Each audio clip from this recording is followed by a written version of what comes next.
Graças e paz, amados. Vamos dar início ao nosso primeiro módulo da disciplina de homilética. E nessa primeira aula, quero conversar com vocês acerca do texto bíblico. E nós iniciamos a partir desse ponto, o texto bíblico, porque é o que nós queremos transmitir para o povo. A palavra homilética vem de um termo grego chamado homilia, quer dizer uma conversa familiar. E nós estamos em família, nós vamos falar principalmente para as nossas igrejas, para o nosso povo. E nós não vamos falar nada de nós vamos falar aquilo que recebemos da parte de Deus. Então, quando nós falamos acerca do texto bíblico, a primeira coisa que nós temos que pensar é na escolha do texto que nós vamos utilizar como base da nossa palavra. E esse primeiro ponto fala sobre a escolha do texto em oração. Você deve orar a Deus para que Deus lhe mostre qual o texto que você deve pregar, qual texto você vai usar como base para a sua palavra, porque nós não temos nada de nós mesmos para transmitir para ninguém que mude e transforme a vida de uma pessoa.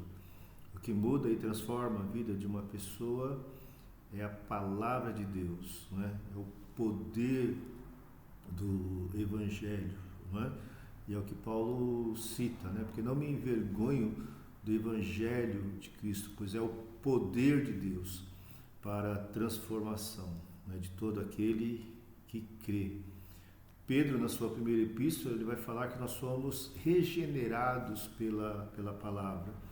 E diz que, como crianças, meninos recém-nascidos, nós devemos desejar a palavra como aquele leite que supre todas as nossas necessidades. Então, nós precisamos chegar ao texto, e esse chegar ao texto tem que ser por meio da condução divina. É Deus que vai nos levar até o texto bíblico para sabermos o que Ele quer falar.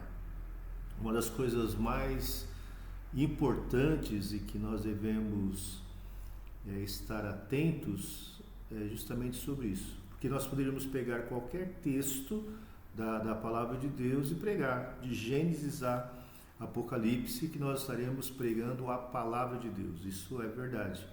Mas o que Deus quer dizer naquele momento? O que Deus quer tratar com a sua igreja? O que Deus quer falar com o seu povo?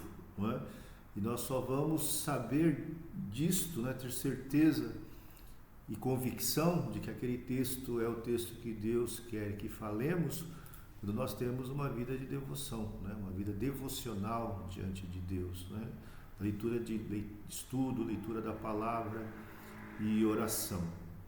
Porque Deus primeiro ele fala com o pregador, para depois falar com o povo. Primeiro Deus exorta o pregador, para depois exortar o povo.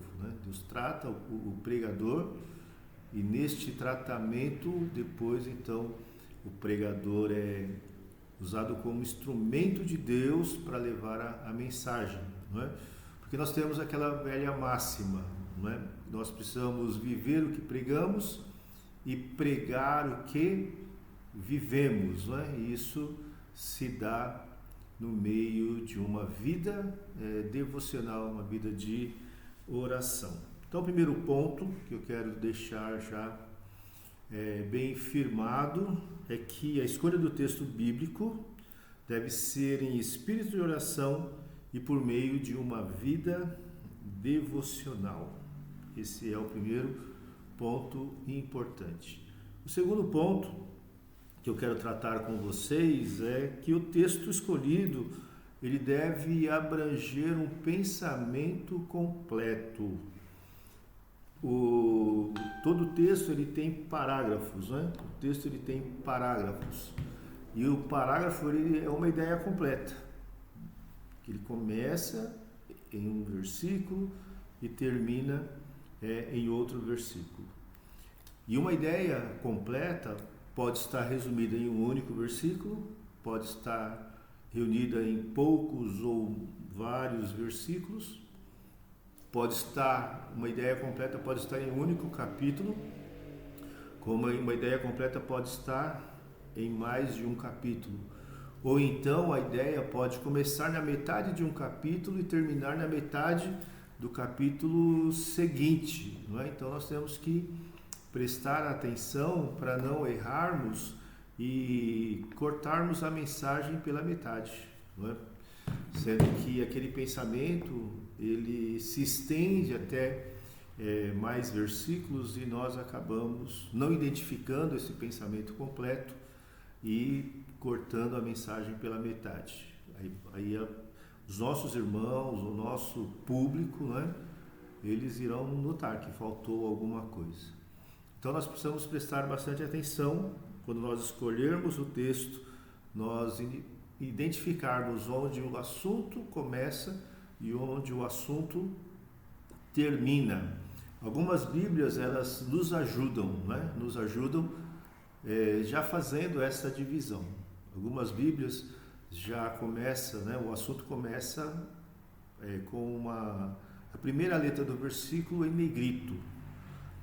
E depois você vai olhando, seguindo todo o texto bíblico, e quando começar um outro parágrafo, um outro pensamento, algumas Bíblias já colocam lá uma outra letra em negrito.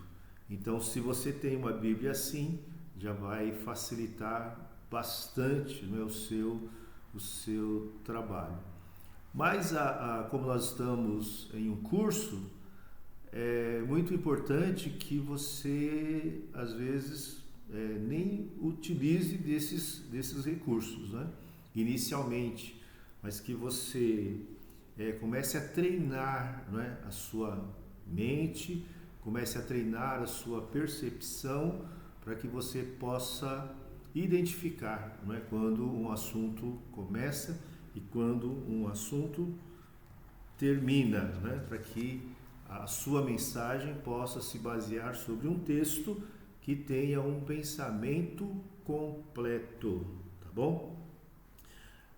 Terceiro ponto que eu quero tratar com vocês é: leia o texto várias vezes. Você orou a Deus, Deus te deu o texto, você foi lá e identificou o texto com o pensamento completo e agora você vai ler esse texto várias vezes, né? Até esse texto ele ficar internalizado no seu coração, até esse texto ficar bem gravado na sua mente, não é?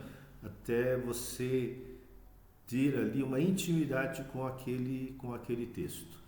Então, qual é a orientação que nós damos neste ponto, né? Leia várias vezes, você vai ler aí no mínimo, né, 15 vezes o texto que você vai pregar, você vai lê-lo, né, também em versões diferentes, né? Leia em versões diferentes, para que o seu pensamento possa melhorar, não é? Nós temos muitas e boas versões, né? Temos a NAA, a Nova Almeida Atualizada, você tem a NVI, a Nova Versão Internacional, não é? Você tem a Bíblia de Jerusalém, você tem tantas versões que ajudam aí no entendimento. Então, como é que você vai fazer? Você vai fazer 2 tipos de leituras, não é? Quais são esses 2 tipos de leituras? Primeiro, você vai fazer uma leitura panorâmica, não é? Essa leitura panorâmica, você vai fazer uma leitura de todo o livro, não é? Você pegou lá um texto, por exemplo, lá na primeira epístola de João, você vai ler os 5 capítulos, não é? Para ter uma visão panorâmica, né, de todo o pensamento do autor naquele livro. E depois que você faz essa primeira leitura, que é uma leitura panorâmica, uma leitura de carreirinha, né? Uma leitura que você tem uma ideia do todo, né? Do que aquele autor está tratando, depois você vai fazer uma leitura investigativa, né? Essa leitura investigativa é aquela leitura que você vai fazer daquela porção que você escolheu para trazer, para ser base da sua mensagem, não é? E você vai fazer perguntas, né, para aquele texto, não é? Você vai usar todas as ferramentas que você aprendeu na aula de hermenêutica, não é? Você vai usar todas essas ferramentas da hermenêutica, da exegese, para você chegar a uma interpretação do texto, não é? Mas você só vai fazer isto, não é? Depois que você fez ali a leitura panorâmica e que você já leu o texto pelo menos 15 vezes. Então ali você já tem o texto na sua mente, já tem o texto no seu coração, e quando você for usar as ferramentas, não é, de interpretação, você já vai com uma ideia, não é, na sua mente, e você vai poder comparar a sua ideia, não é, com aquilo que a hermenêutica vai te ajudar a descobrir ainda mais no que está o texto, não é? Então nós podemos, na leitura panorâmica, nós vamos ter uma leitura superficial, e uma leitura investigativa, você vai cavar o texto, né? Você vai descobrir outros tesouros do texto, você vai aprofundar no seu conhecimento, não é? E isso é muito, muito importante. Quarto conselho que eu quero deixar para vocês acerca do texto bíblico, não é? Identifique o assunto principal e os assuntos secundários do texto, não é? Todo texto ele tem um assunto principal, é aquilo que o texto trata, não é? É o cerne do texto, é o coração do texto, aquilo que o texto trata. E depois ele tem assuntos secundários, não é? E esses assuntos secundários, não é? Eles podem orbitar, não é, em torno do texto principal, e estes assuntos secundários eles servem como base, não é, do assunto principal. Esses assuntos secundários estão ligados ao assunto principal, né? E isso nos ajuda muito quando nós formos pensar na estrutura do sermão. Nós vamos pensar em dividirmos o sermão em pontos, não é?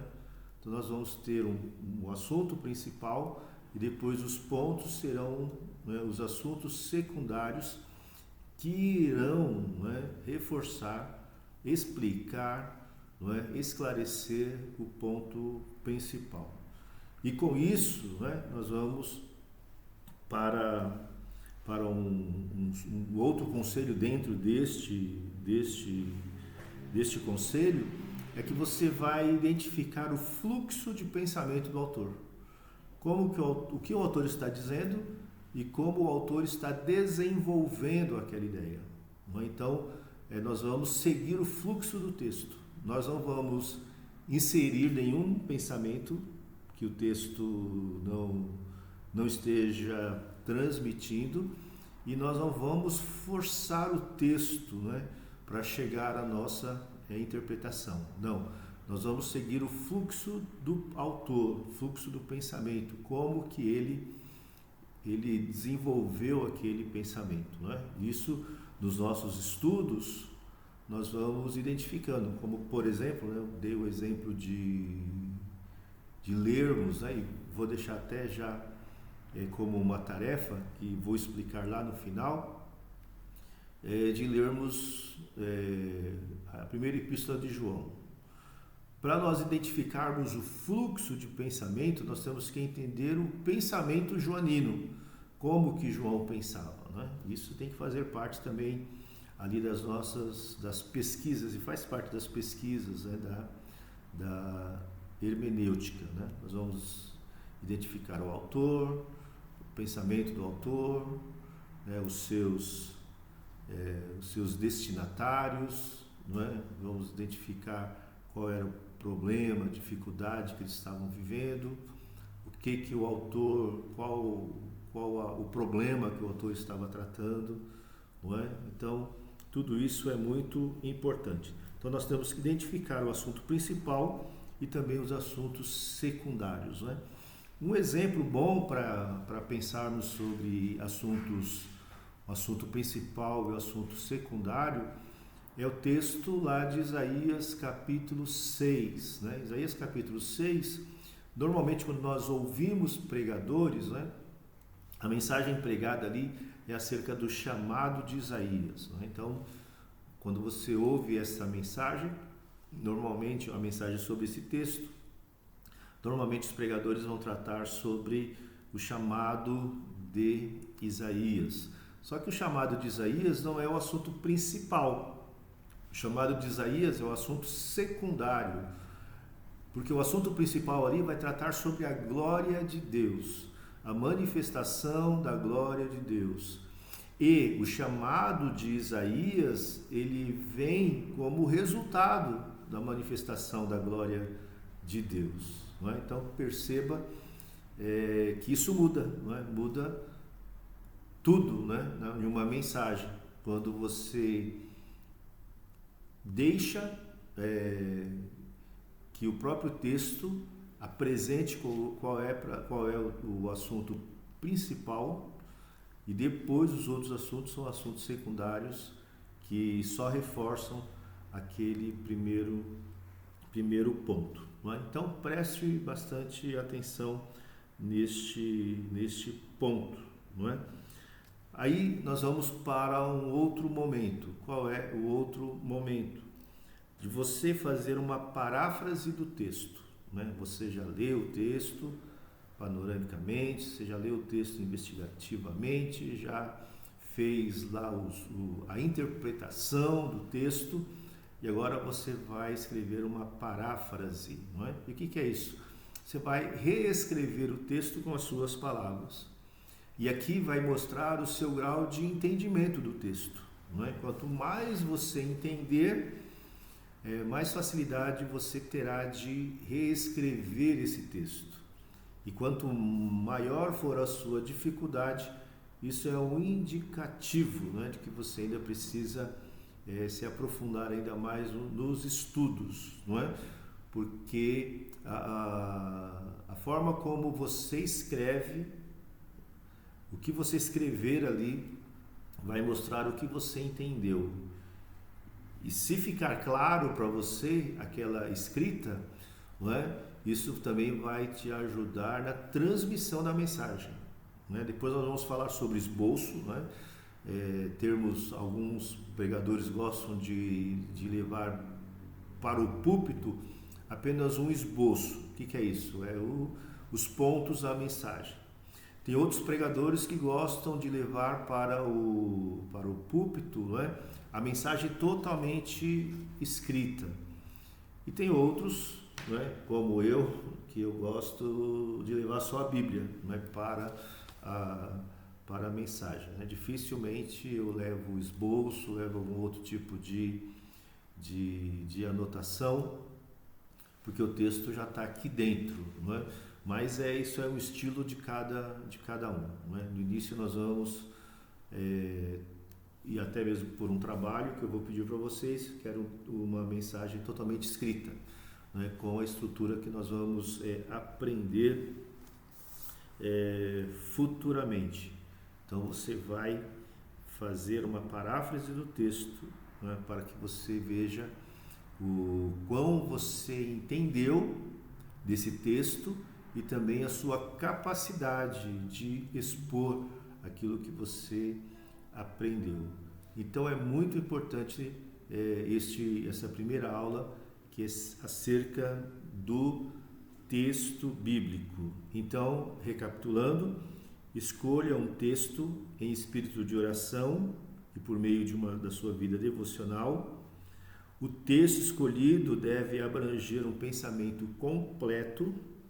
leia o texto várias vezes, pelo menos 15 vezes, faça uma leitura panorâmica de todo o livro e faça uma leitura investigativa do texto, usando as ferramentas da hermenêutica e da exegese, não é? Identifique os assuntos, o assunto principal e os assuntos secundários, obedecendo o fluxo de pensamento do autor, e faça uma paráfrase do texto, não é? Aqui você já vai ter bastante trabalho. Qual que é a tarefa da semana? Tarefa da semana: você vai ler panoramicamente a primeira epístola de João. Primeira epístola de João, uma epístola curta, tem apenas 5 capítulos, e você vai escolher uma porção desta epístola para cumprir aqui com todos esses passos que nós aqui já conversamos, tá bom? Então, ore a Deus, faça sua devocional essa semana com base na primeira epístola de João, não é? E olha que eu estou sendo bem bonzinho, estou escolhendo um livro muito fácil, não é? De interpretação muito fácil, para que nesse primeiro momento você possa avançar sem maiores dificuldades. Então Deus abençoe a sua vida, que você possa ser usado por Deus para trazer muitas mensagens, pregações, sendo usado como boca de Deus. Que Deus abençoe a sua vida. Forte abraço a todos.